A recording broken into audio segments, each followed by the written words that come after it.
இன்றைக்கு தாவேக தலைவர், தமிழகத்தின் முதலமைச்சர், மத்திய அரசு அவருக்கு பாதுகாப்பு வழங்கியிருக்கிறது.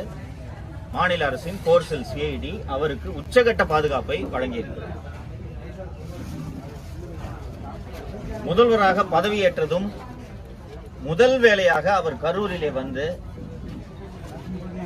அந்த உயிரிழந்த மக்களின் படத்துக்கு அஞ்சலி செலுத்துவார் என்று நான் எதிர்பார்த்தேன். நடக்கவில்லை. இப்போதாவது முதல்வர் திரு விஜய் அவர்கள் கரூருக்கு வந்து அந்த சம்பவம் நடந்த வேலுச்சாமிபுரத்துக்கு வந்து அந்த உயிரிழந்தவர்களுக்கு அஞ்சலி செலுத்த வேண்டும். உயிரிழந்தவர்களின் குடும்பங்களை இங்கே சந்திக்க வேண்டும், சந்தித்து ஆறுதல் தர வேண்டும். அதுதான் ஒரு தலைவனுக்குரிய பண்பான செயல் என்று நான் கருதுகிறேன்.